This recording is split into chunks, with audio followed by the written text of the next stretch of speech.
ਸਤਨਾਮ ਸ਼੍ਰੀ ਵਾਹਿਗੁਰੂ ਸਾਹਿਬ JIO. Nanak ਆਖੈ ਰੇ ਮਨਾ, ਸੁਣੀਐ ਸਿੱਖ ਸਹੀ। ਲੇਖਾ ਰਬ ਮੰਗੇਸੀਆ, ਬੈਠਾ ਕੱਢ ਵਹੀ। ਮਹਾਰਾਜ ਜੀ ਕਹਿ ਰਹੇ ਹਨ ਕਿ ਇਹ ਸੰਸਾਰ ਦੇ ਲੋਕੋ, ਤੁਸੀਂ ਸਾਡੇ ਕੋਲੋਂ ਸਹੀ ਗੱਲ ਸੁਣੋ ਕਿ ਦਰਗਾਹ ਦੇ ਵਿੱਚ ਲੇਖਾ ਹੋਵੇਗਾ ਅਤੇ ਉੱਥੇ ਭੀੜੀਆਂ ਗਲੀਆਂ ਥਾਈਂ ਜਾਣਾ ਪੈਂਦਾ ਹੈ। ਜਿਸ ਤਰ੍ਹਾਂ ਕਿ ਮਹਾਰਾਜ ਜੀ ਨੇ ਫਰਮਾਇਆ ਹੈ, ਆਪੀ ਨੇ ਭੋਗ ਭੋਗ ਕੈ ਹੋਏ ਭਸਮੜ ਭੌਰ ਸਿਧਾਇਆ। ਵੱਡਾ ਹੋਆ ਦੁਨੀਦਾਰ ਗਲ ਸੰਗਲ ਘੱਤ ਚਲਾਇਆ।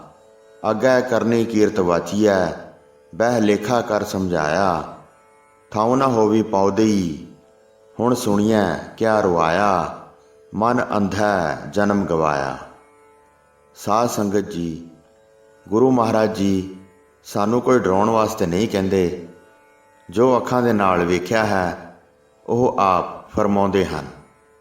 ਸੋ ਇਸ ਤਰ੍ਹਾਂ ਚੰਡੀਗੜ੍ਹ ਦੇ ਵਿੱਚ ਇੱਕ ਕੋਈ ਪਰਿਵਾਰ ਰਹਿ ਰਿਹਾ ਸੀ। ਉਹਨਾਂ ਦੇ ਇੱਕ ਮਾਈ ਰਿਸ਼ਤੇਦਾਰ ਆਈ ਹੋਈ ਸੀ ਅਤੇ ਉਹ 34 ਸੈਕਟਰ ਦੇ ਗੁਰਦੁਆਰੇ ਹਰ ਰੋਜ਼ ਹਰ ਤਰ੍ਹਾਂ ਦੇ ਰਾਸ਼ਨ ਦਾ ਸਮਾਨ ਲੈ ਕੇ ਜਾਇਆ ਕਰਦੀ ਸੀ, ਜਿਸ ਵਿੱਚ ਦਾਲ, ਚੀਨੀ, ਨਮਕ ਅਤੇ ਆਟਾ ਆਦਿ ਸਾਰਾ ਕੁਝ ਬੰਨੇ ਹੁੰਦੇ ਸਨ। ਇੱਕ ਦਿਨ ਸੰਗਤ ਵਿੱਚੋਂ ਕਿਸੇ ਬੀਬੀ ਨੇ ਉਸ ਨੂੰ ਪੁੱਛਿਆ ਕਿ ਭੈਣ ਜੀ, ਤੁਸੀਂ ਇੰਨੀਆਂ ਸਾਰੀਆਂ ਪੋਟਲੀਆਂ ਕਿਉਂ ਬੰਨੀਆਂ ਹੋਈਆਂ ਹਨ? ਕਹਿਣ ਲੱਗੀ, ਭੈਣ ਜੀ, ਮੈਂ ਤਾਂ ਸਾਰਾ ਕੁਝ ਅੱਖਾਂ ਨਾਲ ਵੇਖ ਕੇ ਆਈ ਹੋਈ ਹਾਂ। ਤੁਸੀਂ ਬੈਠੋ, ਤੁਹਾਨੂੰ ਦਰਗਾਹ ਦੀ ਬਾਤ ਸੁਣਾਵਾਂ ਜੋ ਮੇਰੇ ਨਾਲ ਬੀਤੀ ਸੀ। ਕਹਿਣ ਲੱਗੀ ਕਿ ਮੈਂ ਥੋੜ੍ਹੇ ਸਾਲ ਹੋਏ ਮਰ ਗਈ ਸੀ। ਮੈਂ ਪਾਠ ਕਰਦੀ ਹੁੰਦੀ ਸੀ ਅਤੇ ਕੁਝ ਥੋੜ੍ਹੇ ਬਹੁਤ ਚੰਗੇ ਕਰਮ ਵੀ ਕਰਿਆ ਕਰਦੀ ਸੀ ਅਤੇ ਮੈਨੂੰ ਜਮਦੂਤ ਲੈਣ ਆ ਗਏ। ਮਾਰਨ ਕੁੱਟਣ ਵਾਲੇ ਤਾਂ ਨਹੀਂ ਸਨ, ਪਰ ਮੈਨੂੰ ਇੱਕ ਲੰਮੇ ਰਸਤੇ ਲੈ ਕੇ ਚਲੇ ਗਏ। ਜਿਸ ਵਕਤ ਮੈਂ ਅੱਗੇ ਗਈ ਉੱਥੇ ਬਹੁਤ ਗਰਮੀ ਸੀ। ਮੇਰਾ ਦਮ ਟੁੱਟਦਾ ਜਾਵੇ, ਮੈਨੂੰ ਪਿਆਸ ਲੱਗੀ ਅਤੇ ਮੈਂ ਉਹਨਾਂ ਜਮਦੂਤਾਂ ਨੂੰ ਕਿਹਾ ਕਿ ਮੈਨੂੰ ਪਾਣੀ ਪਿਲਾ ਦਿਓ। ਕਹਿਣ ਲੱਗੇ, ਅੱਛਾ। ਦੇਖਦੇ ਦੇਖਦੇ ਇੱਕਦਮ ਪਾਣੀ ਹੀ ਪਾਣੀ ਵੰਨ ਸੁਵੰਨੇ ਬਰਤਨਾਂ ਵਿੱਚ ਆ ਗਿਆ ਅਤੇ ਦੇਖਣ ਨੂੰ ਸੋਹਣਾ ਲੱਗੇ। ਕਹਿਣ ਲੱਗੇ, ਬੀਬੀ ਜਲ ਪੀ ਲੈ।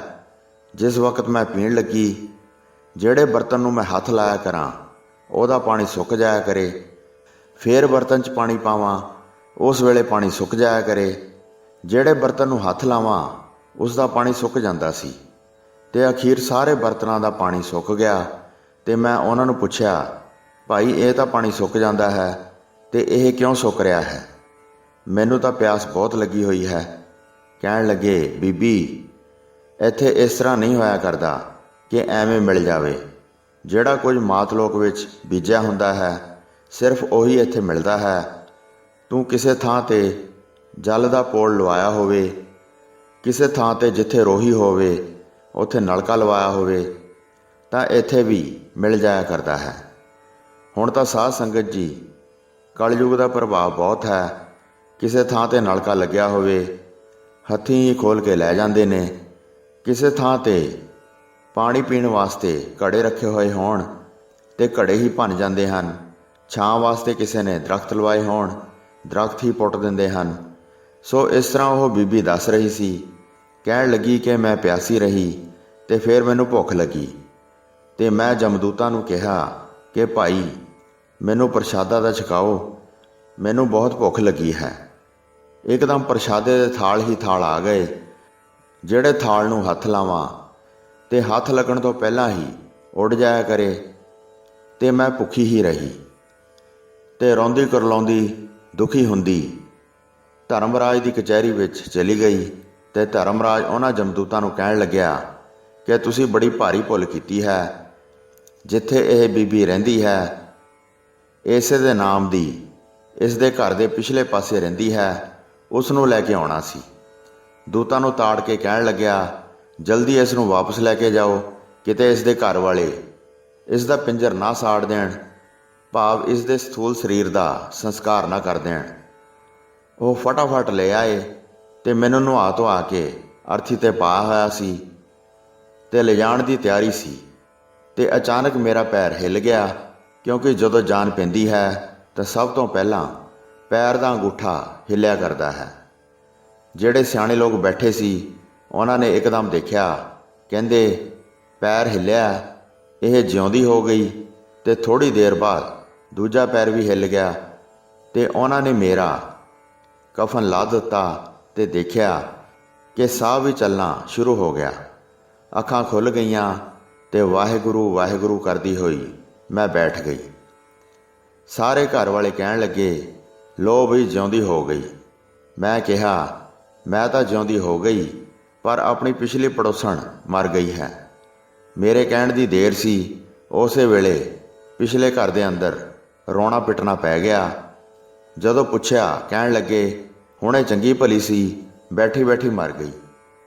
ਲੋਕ ਕਹਿੰਦੇ ਹਾਰਟ ਫੇਲ ਹੋ ਗਿਆ। ਸਾਧ ਸੰਗਤ ਜੀ, ਇਹ ਤਾਂ ਮਰਨ ਦੇ ਬਹਾਨੇ ਹੋਇਆ ਕਰਦੇ ਹਨ।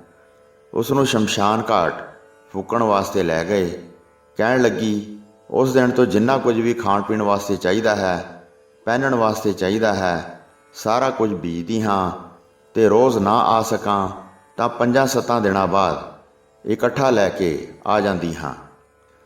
ਸੋ ਸਾਧ ਸੰਗਤ ਜੀ, ਇਸ ਤਰ੍ਹਾਂ ਦੇ ਕਈ ਕੌਤਕ ਵੇਖਣ ਵਿੱਚ ਆਏ ਹਨ। ਇੱਕ ਸੰਤ ਸ਼ਿਆਮ ਸਿੰਘ ਜੀ ਹੋਏ ਹਨ। ਉਹਨਾਂ ਦਾ ਕੱਦ 6 ਫੁੱਟ ਤੋਂ ਵੀ ਉੱਚਾ ਸੀ ਤੇ ਬਹੁਤ ਭਜਨ ਬੰਦਗੀ ਕਰਨ ਵਾਲੇ ਮਹਾਂਪੁਰਸ਼ ਹੋਏ ਹਨ, ਤੇ ਉਹ ਚੜ੍ਹਾਈ ਕਰ ਗਏ। ਫੌਜ ਵਿੱਚ ਨੌਕਰੀ ਕਰਨ ਤੋਂ ਬਾਅਦ ਪਿੰਡ ਆਏ ਹੋਏ ਸੀ ਤੇ ਉੱਥੇ ਸਰੀਰ ਚੜ੍ਹਾਈ ਕਰ ਗਿਆ। ਇਸੇ ਤਰ੍ਹਾਂ ਨਾਲ ਜਦੋਂ ਜਮਦੂਤ ਉਹਨਾਂ ਨੂੰ ਧਰਮਰਾਜ ਦੇ ਲੈ ਕੇ ਗਏ ਤਾਂ ਧਰਮਰਾਜ ਨੇ ਦੂਤਾਂ ਨੂੰ ਕਿਹਾ ਕਿ ਇਹ ਸ਼ਿਆਮ ਸਿੰਘ ਨਹੀਂ ਸੀ ਲਿਆਉਣਾ, ਤੁਸੀਂ ਸ਼ਿਆਮ ਸਿੰਘ ਰਾਮਗੜੀਆਂ ਨੂੰ ਲੈ ਕੇ ਆਉਣਾ ਸੀ। ਜਲਦੀ ਜਾਓ, ਇਸ ਦੀ ਰੂਹ ਨੂੰ ਜਲਦੀ ਇਸ ਦੇ ਸਰੀਰ ਵਿੱਚ ਪਾਓ। ਇਹ ਵਾਰਤਾ ਉਹ ਆਪ ਹੀ ਸੁਣਾਇਆ ਕਰਦੇ ਸੀ। ਕਹਿੰਦੇ, ਜਿਸ ਵਕਤ ਮੈਨੂੰ ਵਾਪਸ ਲੈ ਕੇ ਆਏ, ਮੈਂ ਦੂਤਾਂ ਨੂੰ ਕਿਹਾ ਕਿ ਤੁਸੀਂ ਮੈਨੂੰ ਵਾਪਸ ਲਈ ਜਾ ਰਹੇ ਹੋ, ਕਿਰਪਾ ਕਰਕੇ ਮੈਨੂੰ ਨਰਕ ਤੇ ਸੁਰਗ ਤਾਂ ਦਿਖਾ ਦਿਓ। ਮੈਂ ਜਾ ਕੇ ਦੱਸਾਂ ਤਾਂ ਸਹੀ ਕਿ ਕਿਹੋ ਜਿਹਾ ਨਰਕ ਹੈ ਤੇ ਕਿਸ ਤਰ੍ਹਾਂ ਦਾ ਸੁਰਗ ਹੈ। ਕਹਿਣ ਲੱਗੇ, ਨਹੀਂ ਭਾਈ, ਜੇ ਦੇਰ ਹੋ ਗਈ ਤਾਂ ਤੇਰਾ ਪਿੰਜਰ ਸੜ ਜਾਵੇਗਾ। ਉਹ ਕਹਿਣ ਲੱਗੇ, ਮੈਨੂੰ ਜ਼ਰੂਰ ਦਿਖਾ ਦਿਓ। ਜਦੋਂ ਬਾਰ-ਬਾਰ ਕਹੀ ਗਏ ਤਾਂ ਕਹਿਣ ਲੱਗੇ, ਚਲੋ ਤੈਨੂੰ ਨਰਕ ਤੇ ਸਵਰਗ ਦੇ ਉੱਪਰ ਦੀ ਲੰਘਾ ਦਿੰਦੇ ਹਾਂ, ਉੱਤੋਂ ਦੇਖ ਲਈ। ਜਦੋਂ ਨਰਕਾਂ ਦੇ ਉੱਤੋਂ ਦੀ ਲੰਘਾਇਆ ਤਾਂ ਉੱਥੇ ਕੀ ਦੇਖਦੇ ਹਨ? ਫਰੀਦਾ ਮੌਤੇ ਦਾ ਬੰਨਾ ਏਵੈ ਦਿਸੈ, ਜਿਉਂ ਦਰਿਆਵੈ ਢਾਹਾ, ਅੱਗੇ ਦੋਜਕ ਤਪਿਆ ਸੁਣੀਐ, ਹੂਲ ਪਵੈ ਕਾਹਾਹਾ। ਤੇ ਉੱਥੇ ਹਾਹਾਕਾਰ ਮਚੀ ਹੋਈ ਹੈ। ਸਾਧ ਸੰਗਤ ਜੀ, ਇਹ ਪਾਵਨ ਸ਼ਬਦ ਸ੍ਰੀ ਗੁਰੂ ਗ੍ਰੰਥ ਸਾਹਿਬ ਜੀ ਦੇ ਅੰਗ 1383 ਅੰਗ 'ਤੇ ਸੁਸ਼ੋਭਿਤ ਹੈ। ਜਿਹੜੇ ਬੰਦੇ ਇਹਨਾਂ ਚੀਜ਼ਾਂ ਨੂੰ ਨਹੀਂ ਮੰਨਦੇ, ਉਹ ਇਸ ਸ਼ਬਦ ਦੇ ਦਰਸ਼ਨ ਕਰ ਸਕਦੇ ਹਨ। ਇਸ ਤਰ੍ਹਾਂ ਉੱਥੇ ਹਾਹਾਕਾਰ ਮਚੀ ਹੋਈ ਹੈ। ਇਸ ਤਰ੍ਹਾਂ ਨਾਲ ਉਸਨੇ ਹਾਏ ਕੁਰਲਾਪ ਸੁਣੀ ਤੇ ਦੂਤ ਕਹਿਣ ਲੱਗੇ, ਭਾਈ ਇਹ ਨਰਕ ਹੈ। ਇੱਥੇ ਸੰਸਾਰ 'ਤੇ ਜਾ ਕੇ ਜਿਹੜੇ ਲੋਕ ਪਾਪਾਂ ਵਿੱਚ, ਕੁਕਰਮਾਂ ਵਿੱਚ, ਠੱਗੀ ਚੋਰੀਆਰੀ ਵਿੱਚ ਪ੍ਰਵਿਰਤ ਹੁੰਦੇ ਹਨ, ਉੱਥੇ ਉਹਨਾਂ ਨੂੰ ਨਰਕਾਂ ਦੀ ਅੱਗ ਵਿੱਚ ਸੜਨ ਵਾਸਤੇ ਸੁੱਟਿਆ ਜਾਂਦਾ ਹੈ। ਲੈ ਫਾਹੇ ਰਾਤੀ ਤੁਰੈ, ਪ੍ਰਭ ਜਾਣੈ ਪ੍ਰਾਣੀ, ਤੱਕੇ ਨਾਰ ਪਰਾਈਆਂ, ਲੁਕ ਅੰਦਰ ਠਾਣੀ, ਸੰਨੀ ਦੇਣ ਵਿਖਮ ਥਾਏ, ਮਿੱਠਾ ਮਦ ਮਾਣੀ, ਕਰਮੀ ਆਪੋ ਆਪਣੀ, ਆਪੇ ਪਛਤਾਣੀ, ਅਜ਼ਰਾਈਲ ਫਰਿਸ਼ਤਾ, ਤਿਲ ਪੀੜੇ ਕਹਾਣੀ। ਇਹ ਪਾਵਨ ਸ਼ਬਦ ਅੰਗ 315 'ਤੇ ਸੁਸ਼ੋਭਿਤ ਹੈ। ਜਿਵੇਂ ਕਹਾਣੀ ਵਿੱਚ ਤਿਲ ਪੀੜੇ ਜਾਂਦੇ ਹਨ, ਇਸ ਤਰ੍ਹਾਂ ਜਿੰਦੜੀ ਉੱਥੇ ਪੀੜੀ ਜਾਇਆ ਕਰਦੀ ਹੈ।